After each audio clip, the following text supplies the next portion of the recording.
With us is the former MTV presenter Christiana Bakker, who converted to Islam 16 years ago, and also by the columnist and author Yasmin Alabai-Brown, who's frequently written about race and religion in Britain. Ladies, welcome. Good to have you here. Christiana, first of all, you had this glamorous job and a lifestyle that would have been envied by many, many people.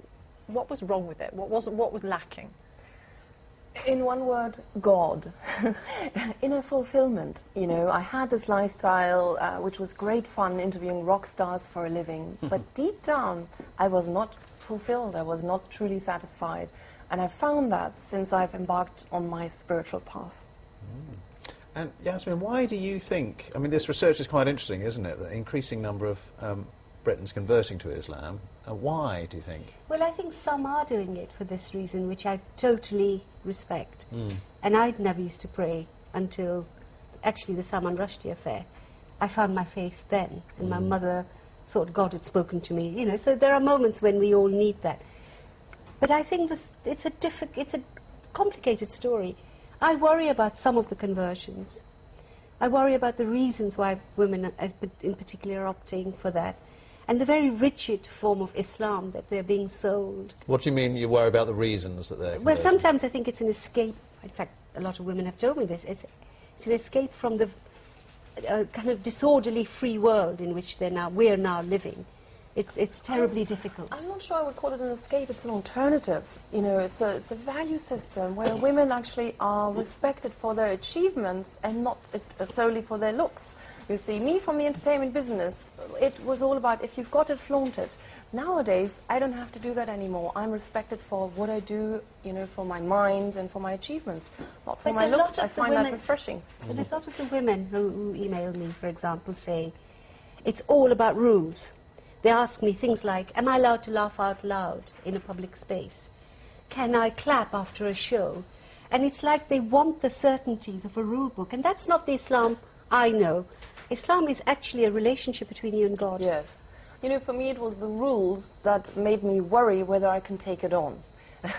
You know, because I was always a free spirit.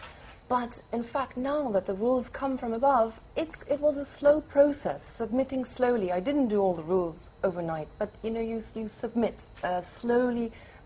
But surely you must miss some of the freedoms and the luxuries, the privileges of your old life. You know what? I feel actually liberated that I don't need crutches. I don't need alcohol to be happy. I don't need drugs. I don't need anything. I don't need to follow fashions or trends. I follow the one. I find it liberating. But you know, you people, there will be Muslims looking at you now and saying, she's not a Muslim. Look, she's got makeup on, she's not covered her hair. Like they always tell me, I'm not a Muslim. There are all these policing people out there who define us. But maybe it needs more people like Christiana and you, Yasmin, to say that there's much more to Islam than the rule book, and you can there's a great deal of flexibility and latitude. And that's what I would like. But with a lot of the converts, I feel also they're being targeted, they're being processed, and sometimes I really worry that they're kind of entering. It is in some cases like a cult, and I worry about that. I really do. We need to give them the right books to read, something a little bit more enlightened and an intellectual approach, and perhaps approach from the heart rather than just rules and regulations. That's certainly not what attracted me. It was the nourishment of the soul, actually, coming closer to God, purifying myself. And I realized it's not an academic exercise. I can keep reading about the beauty, but if I want to feel it and I want to come closer to God, there's only one way. Get down on the prayer mat, start fasting, start practicing. But you've, as you say, been attracted almost by some of the rules and the structure, perhaps. But isn't that, in a sense, that's true of many conversions, not just to Islam, but say to Catholicism? That's what attracts people is the values, the values and the inner. You know, if you pray 5 times a day, the connection that you build with God, you know, it's a close connection. So it's a set of ethical and spiritual values that help you transform yourself and the world around you to serve the good. You see, I think Islam has only 3 or 4 absolute essential pillars, and you should be defining your faith for yourself.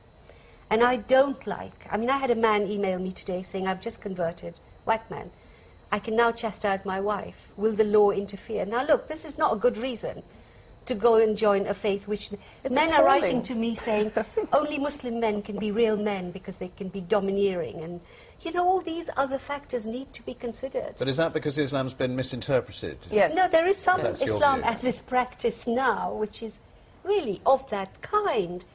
Wahhabi Islam is one of my most big terrors, I have to say. It is spreading. It's not the Islam I grew up with.